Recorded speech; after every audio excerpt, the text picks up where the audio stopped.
Hello, it's A Nikki B on the scene, and welcome back to my channel. If you are new, please hit that subscribe button so you don't miss another beat with me. And if you are not, welcome back. We're going to start off first with Keith Lee versus Taraji P. Henson. Now, if you guys haven't known this, but the BET Awards was this past Sunday, and Taraji P. Henson was the host of that.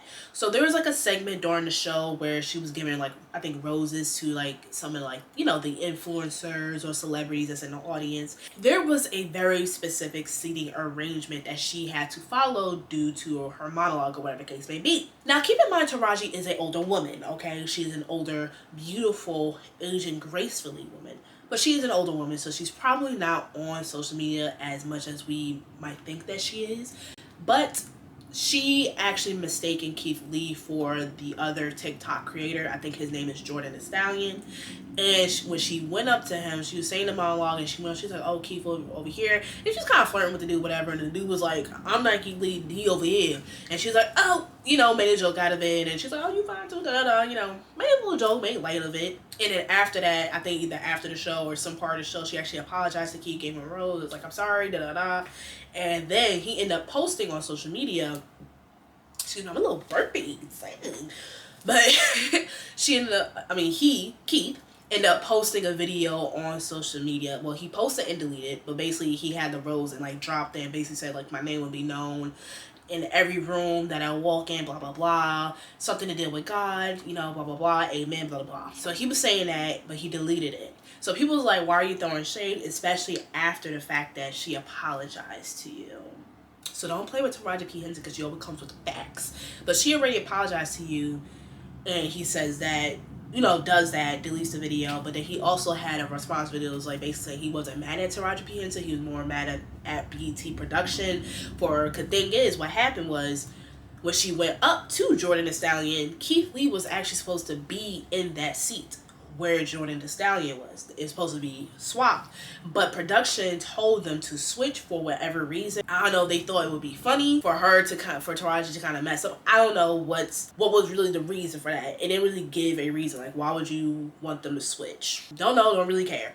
But they were pretty much switched. So when she did the monologue, she's not thinking, "Oh, this isn't Keith Lee, let me take it back over here and let me go over here." Like, she just thinking whoever's in the seat, I'm assuming that's them. That's how I'm kind of seeing it from Taraji's side. Like, she said, "I've been rehearsing this monologue or whatever speech that she had to do with all the jokes and stuff." And, she's hosting a long, production award show. So it's like, maybe she just didn't have the time to do the research just to know who she's looking at, who she's looking for, whatever. All she knows that, hey, before the show started, she was rehearsing for the empty seats. But then, Taraji caught wind of his post and delete and also his response video. And she didn't like that too much. She was like, "Life really is too short for this behavior. He wasn't in his seat. They give celebrity assigned seats. I rehearsed all darn day to go hit my mark, and that young man wasn't in his seat, so he missed his moment. His ego is hurt. He will be fine. I cleaned it up at the end of the show. No love lost here. God bless." So this was just after, she saw the response video, she saw the post and delete and everything. And she just wasn't too pleased with how he acted in that. And also, I kind of didn't like how he kind of used his spirituality kind of against her. He kind of weaponized it, in my opinion, because it's like, don't try to act super self-righteous and this and like, not her fault, it's okay, it's production, but I'm gonna just keep walking in my face with God, I'm gonna just keep praying to God, this and that. And it's like, for my thing is, I'm spiritual myself, I believe in God as well, and I don't shun nobody for following their faith. I just don't like it when people tend to use it to weaponize it towards other people to make it seem like that they're better than somebody else. That's my only issue with that. And I kind of felt like he was doing that in his response video. I'm just like, it was an accident. Like, I don't think she meant to do that purposely. Granted, I do think she should have just done a little research. Like, as much as you want to rehearse Taraji, you could do a little research. For me, I'm the kind of person, that, especially like I'm also an actress, okay, y'all, okay? I'm an actress. I went to school for theater. So whenever we're presented monologues, plays, when there's something that we do not know, we look it up. It's called research. We know what it is, so when we do act out that scene, it's not something that just doesn't sound right to us. Like, we're gonna say it like we know it. It's gonna come naturally to us because we know what we're talking about. And that's what I think she should have done, just a little more. But granted, like I said, she's doing it, she's hosting an entire production. That could possibly be a lot to just cram in. Maybe. Just maybe might be a little too much for her to cram in to try to figure out, put a name to the face or whatever. It's probably too much. But at the same time, I think she could have just done a little more research just to kind of help her, just in case anything happened. Because anybody who works, in production, who is a performer, things doesn't always go as planned. Sometimes things change last minute and you have to kind of go with the flow a little bit. You might have to improv a little bit.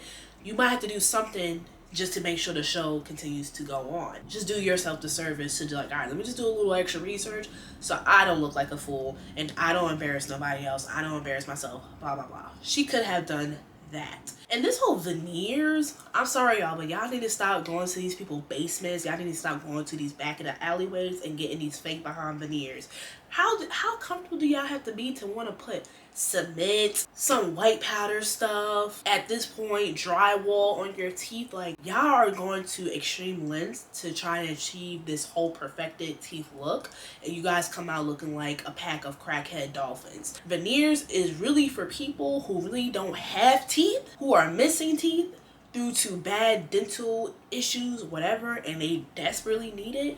Those are for those people. But if you have all of your 32 teeth, you have no business trying to get veneers in your mouth. All we see is a bunch of bad cases of people getting veneers, to the point that at this point everybody's going to have some chompers. Everyone to have a set of their own personal chompers, because y'all ain't gonna have no teeth by the time y'all turn 35.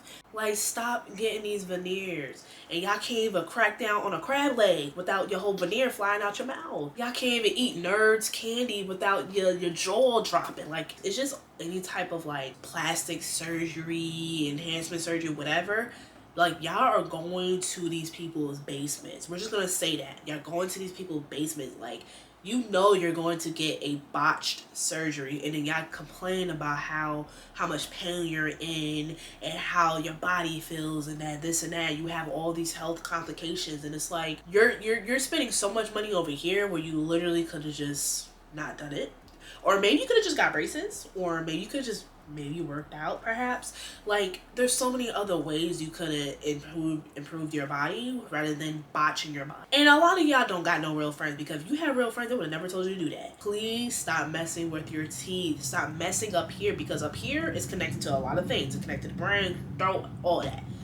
If this gets really messed up, it's going to affect here. It can affect here, your heart. It's going to affect a lot more things than you can imagine. Like, I heard stories of people getting, like, let's say, like, infections in their teeth. Like, people have, like, their wisdom teeth still in, or just an infected tooth. And if it's really bad, they can die from that. And I was shocked by that, because I didn't think, I'm like, it's teeth, it's whatever, you can just clean it out. But no, it's connected to a lot of nerves, and it could get into, like, the brain, it said, the sinuses and stuff like that. It can affect a lot of things. So why would you want to mess with something that's such a central point into your health? And then lastly, the Haktua girl, whatever her name is, Haktua, whatever, she quit her job. So she quit her job to move to LA, because I guess she's been offered to be on this podcast, and as well as maybe some other radio station, whatever the case may be. But basically, she went viral for being the girl that said the Hawk Tour during some random, how people be like, talking to people on the street. So she was the girl for that. And honestly, I didn't find it funny. Some people find it funny, relatable, whatever. She's just a girl that just says literally a phrase that I could care less about. But people have been talking about her, saying like, we are literally promoting mediocrity, which I think that's what that is. It is mediocrity, because she did absolutely nothing. But at the same time, I don't want to hate completely, because I'm just like, you fine. Do that. If you can make money out of that, if you could go far with that, then go ahead. I do like success stories when they kind of start off in one thing and kind of end up in another thing. I think that's pretty dope. But I just feel like with this kind of fad, it's like, she did absolutely nothing besides a phrase. It's like, I don't see any talent in her. It just seems like she doesn't really care what the heck she's doing, and she's just kind of riding, going for the ride essentially. And I'm just like, this is all you do? Is it a hawk twelve? I don't even know, hawk 12, whatever. Hoggen dogs. We're gonna say Hoggen dogs. But I'm just like, that's all you do? We're making the wrong people famous, y'all. We need to stop making the wrong people famous, because what else does she does? But that's all I have to say with my little pop culture rant. It wasn't really a lot. And I hope you guys enjoyed the video, and I'll be back again with another